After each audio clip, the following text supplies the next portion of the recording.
Très plaisir d'accueillir M. Michel Caillou. M. Caillou est l'auteur de plus de 6000 œuvres télévisuelles, de livres, de disques, de théâtre. Il a à son actif une vingtaine de volumes, dont certains sont co-distribués à l'étranger, une vingtaine de disques. Alors c'est avec un grand plaisir que nous vous remercions d'être avec nous. Merci.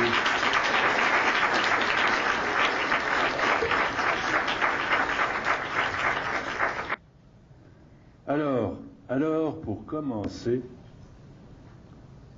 vous connaissez certainement ce qu'on appelle les évangiles. Vous avez certainement déjà entendu parler des évangiles. Ce sont des textes qui racontent la vie de Jésus et son enseignement pendant qu'il était sur la terre. Ces textes ont été écrits, en fait, par 4 personnages très célèbres, qu'on appelle les évangélistes. Est-ce qu'il y en a parmi vous qui connaissent des noms d'évangélistes? Ah, Marc. Ah oui, Marc. C'est un grand évangéliste. Jean. Luc. Lequel qui manque? Matthieu. Ah ben vous savez tout. Alors je peux m'en aller.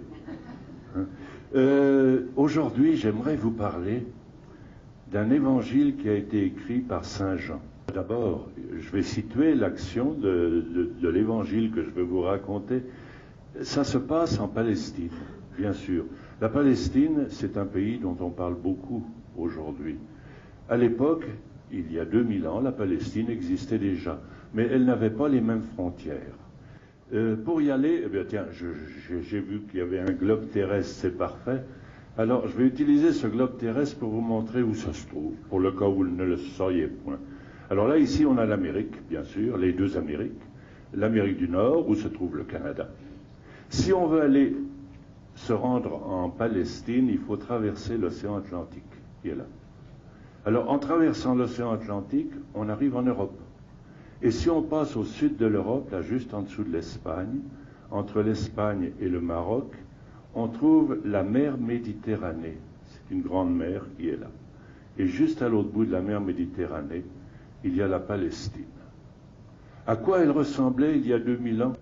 Alors, la Palestine, bien sûr, c'était au bord de la mer Méditerranée. Donc, il y a la côte, que voilà, comme ça, qui descend ici. Voilà. Ça, c'est la Palestine de l'époque, ça, c'est la mer Méditerranée. Pour qu'on voit bien que c'est la mer, qu'est-ce qu'on pourrait faire? Des vagues. C'est une bonne idée. On peut faire des vagues. Alors, ça, c'est la mer Méditerranée, avec ses vagues. Qu'est-ce qu'on pourrait faire encore? Des poissons? Oui, des poissons. Pourquoi pas des petits poissons? Alors, on va faire des petits poissons comme ça. En voilà un. En voilà un autre. Comme ça. Voilà. Et alors, à l'intérieur de cette terre, il y avait 2 autres mers. Il y avait une petite mer ici, comme ça. Et il y en avait une autre ici, beaucoup plus grande, comme ça. Alors ces mers s'appelaient la mer de Galilée.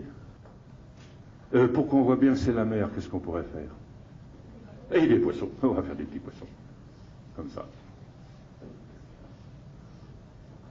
Comme ça, puis des vagues. Bon. Alors, entre les 2 mers, il y avait un fleuve, le Jourdain,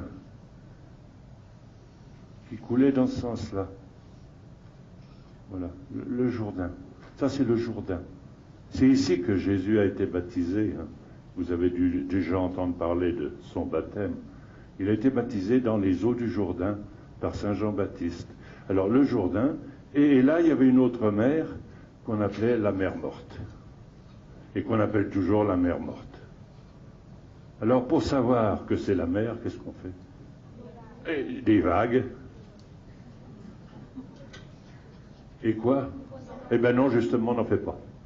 Puis je vais vous dire pourquoi. C'est parce que la mer Morte, c'est une mer très salée. Elle est tellement salée que les poissons ne peuvent pas y vivre. Et c'est pour ça qu'on l'appelle la mer Morte. Alors il n'y avait pas de poissons dans la mer Morte. Bon, cette partie-là de la Palestine était divisée en 3 parties principales. Alors, en haut, il y avait la Galilée. En Galilée, il y avait une ville très importante. Il y avait une ville qui s'appelait Nazareth. Voilà, ça c'est la ville de Nazareth. En dessous de la Galilée, il y avait une région qu'on appelait la Samarie. La Samarie, comme ça.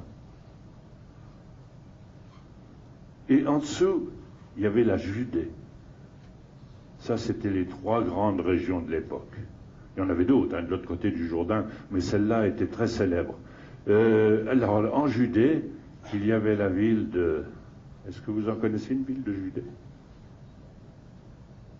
Jérusalem. C'est la plus grande, c'était la plus grande de la Palestine, Jérusalem. Et pas loin de Jérusalem, il y avait une toute petite ville que vous devez connaître. Il s'est passé quelque chose là. C'est là qu'est né Jésus. Ça s'appelle Bethléem. Ah, vous savez tout. C'est parfait. Bethléem. Voilà. Ça donne une bonne idée. Ça donne une bonne idée de la Palestine de l'époque. Et alors quelque chose de très important dans notre histoire d'aujourd'hui. Le gros de la Palestine était habité par des Juifs. Il y avait beaucoup de Juifs. Mais il y avait une région à part, la Samarie. La Samarie, les gens qui habitaient là, les Samaritains ou les Samaritaines, n'aimaient pas du tout les Juifs. Et les Juifs ne les aimaient pas. Pourquoi? Tout d'abord, les Juifs prétendaient, et certainement avec raison, que pour adorer Dieu, il fallait se rendre à Jérusalem, au temple de Jérusalem. Et les Samaritains, eux, disaient non, pas du tout, c'est nous qui avons le bon temple, on l'a construit sur une de nos montagnes. Et c'est là qu'il faut adorer Dieu. Alors, les Juifs ne pouvaient pas les voir, et eux ne pouvaient pas voir les Juifs. Quand ils se rencontraient dans la rue, vous savez ce que ça faisait? Quand un Juif arrivait comme ça, s'il voyait un Samaritain, il tournait la tête. Le Samaritain, lui, quand il arrivait, qu'il voyait un Juif, il tournait la tête. Tiens, pour bien le comprendre, je pense qu'on pourrait jouer une petite scène. Peut-être que toi, tu pourrais faire un Samaritain. Hein? Alors tu vas venir ici. Hein? Tu vas là-bas. Maintenant, toi tu vas aider. Tu vas à l'autre bout. Alors lui c'est Samaritain, toi c'est la Juive. Voilà. Alors vous allez vous rencontrer, hein, vous marchez dans la rue, et au moment où vous allez vous rencontrer, vous tournez la tête, hein, parce que vous ne pouvez pas vous sentir. Hein. Alors on essaye, vous regagnez vos places. Ah, c'est ça. C'était comme ça, hein, c'était comme ça. Je vais même vous dire mieux. Dans ce temps-là, on ne voyageait pas en autobus, il n'y avait pas d'autobus comme maintenant. On parcourt toutes ces régions-là en autobus maintenant, si on veut. Mais dans ce temps-là, on voyageait surtout à dos d'âne. Alors tiens, qui est-ce qui est bon pour conduire son âne? Toi? Allez, tu viens ici. Tu viens ici. Alors, toi, tu vas être le Juif, et il me faut une Samaritaine. Ah non, attends, ça sera mieux si tu es à l'autre bout, pour regagner ta place. Toi, tu veux faire la Samaritaine? Toi, viens faire... Oh oui, tu viens faire la Samaritaine. Alors, tu te places ici. Et vous voyagez à dos d'âne. Hein? Alors, je veux voir mimer l'âne. Hein? Tu as les rênes, hein? Au petit trot. Hein? Alors, vous dirigez l'un vers l'autre, et au moment de vous rencontrer, on y va. Au petit trot, là. Ah, c'est parfait. Vous avez vu, hein? Eh bien, c'était ça. C'était ça l'esprit de l'époque. Les Samaritains ne pouvaient pas voir les Juifs, et lui ne pouvait pas voir les Samaritains. Et un jour, justement, Jésus était parti avec ses amis pour faire son enseignement à travers la province. Et il était rendu ici en Judée. Et à un moment, il a fallu qu'il rentre à Nazareth. Parce qu'il habitait, Saint Joseph et la Vierge Marie habitaient Nazareth, et lui aussi avec eux. Bon.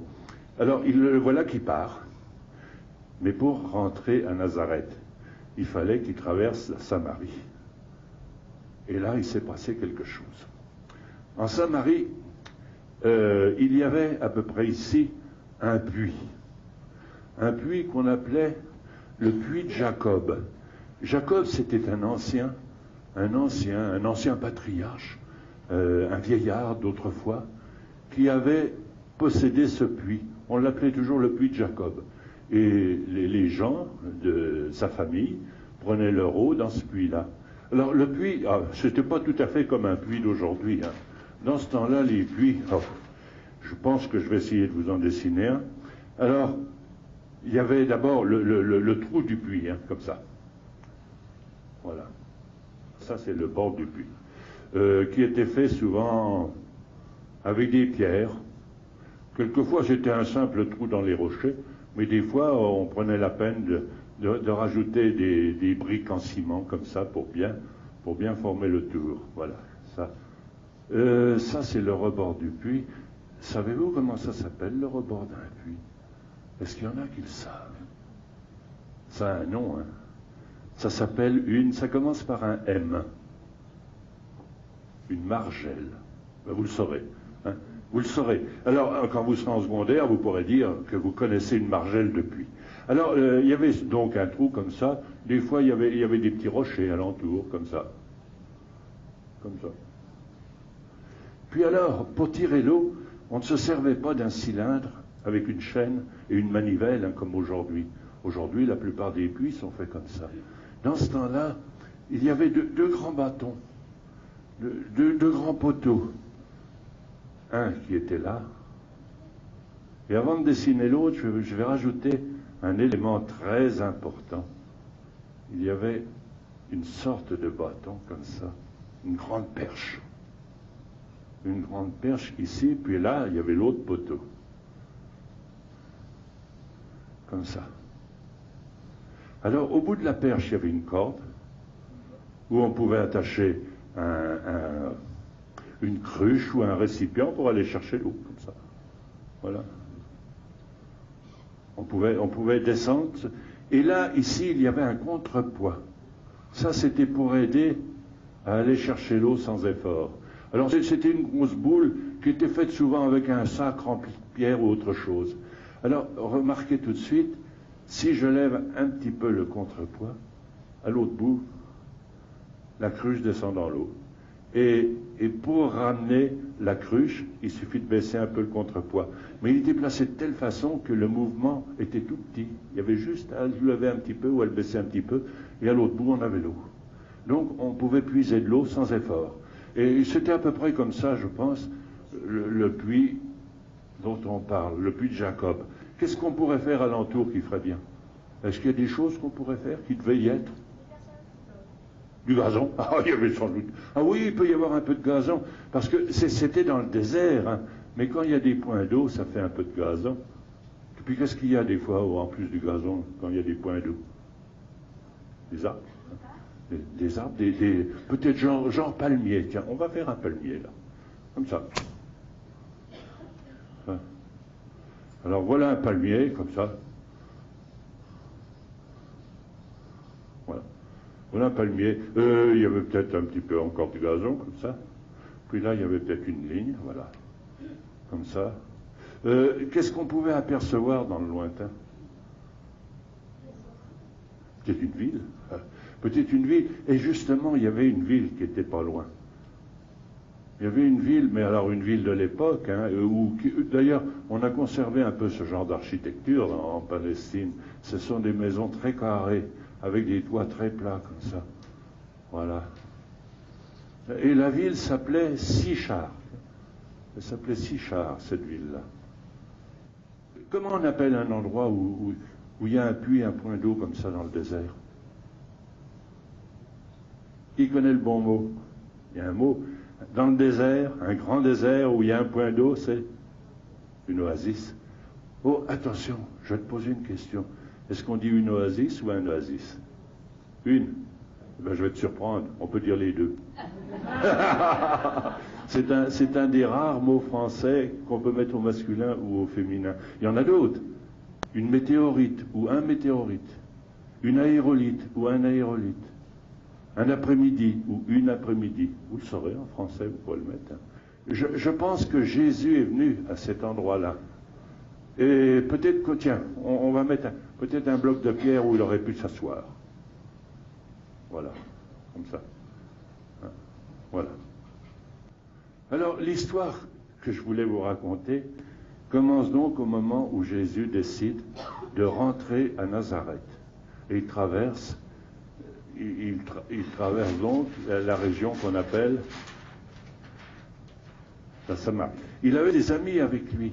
Et ses amis, ses disciples, ont dit, tu vas t'arrêter ici, tu as assez travaillé, tu t'assois.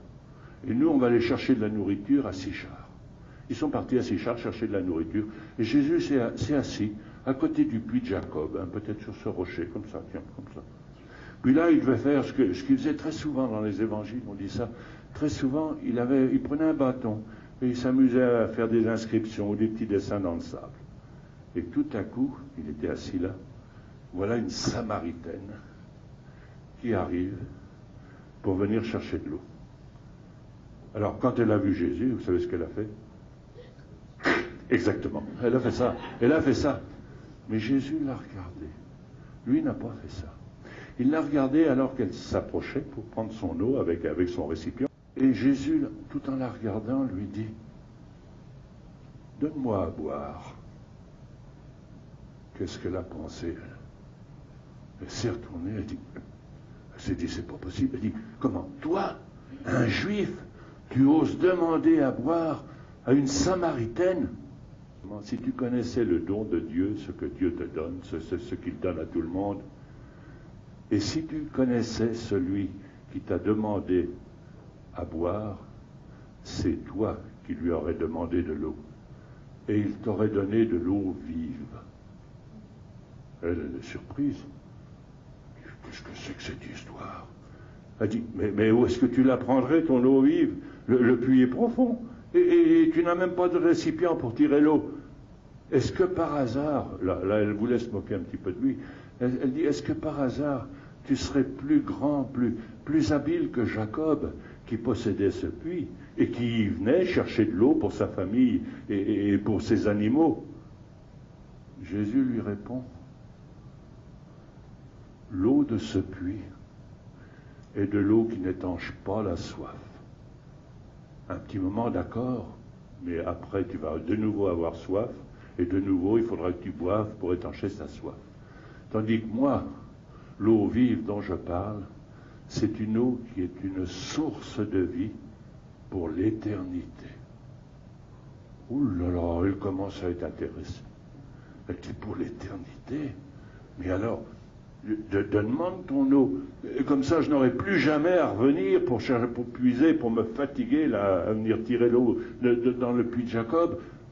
Bon, voilà, ça c'est l'histoire donc de la Samaritaine au puits, de sa rencontre avec Jésus. Est-ce que, tiens, on va essayer de... Est-ce que vous en connaissez des grands de notre époque qui ont marqué notre époque par leur façon d'aimer? Et il a défendu la cause des Noirs. Parce que les Noirs étaient très malheureux en Afrique du Sud. Est-ce que vous connaissez des choses qu'ils n'avaient pas le droit de faire, les Noirs, en Afrique du Sud? Par exemple, ou même de monter dans certains autobus, ou d'aller dans certains lieux publics, ils n'avaient pas le droit. Ils n'avaient pas le droit. Et M. Mandela les a aidés le plus possible. Il a même fait de la prison pour ça. Mais ce qui est superbe, il y a quelqu'un qui lui a tendu la main, à lui aussi. Un monsieur de Klerk, lui était le blanc, lui était le noir, et tous les deux, ils ont fondé un gouvernement qui était rempli aussi bien de gens de race noire que de gens de race blanche. Et même M. Mandela, Nelson Mandela, est devenu le président de son pays. C'est merveilleux, il a même été nommé prix Nobel de la paix.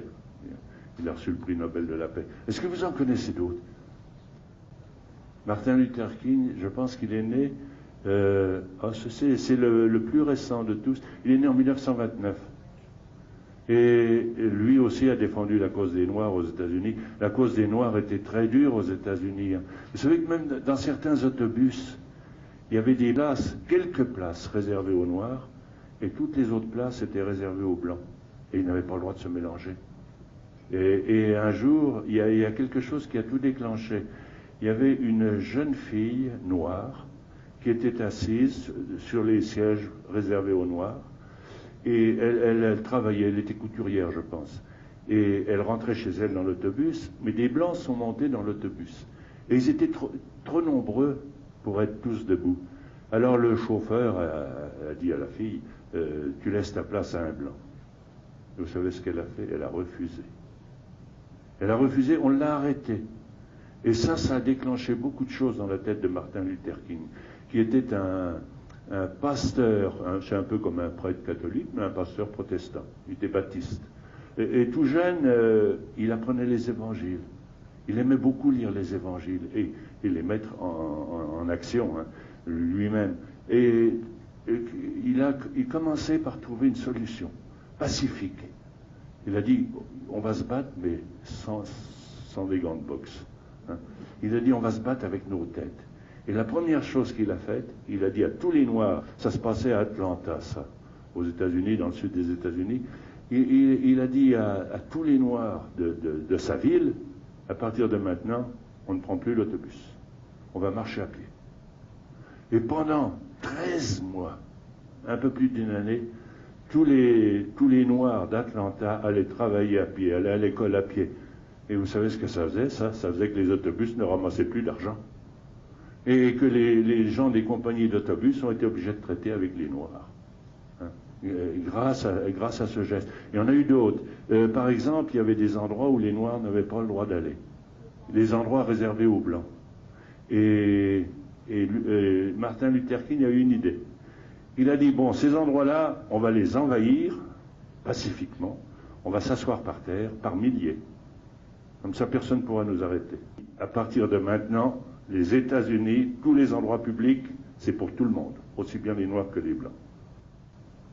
Il a fait un discours un jour où il a dit une phrase superbe. Il a dit, je fais un rêve.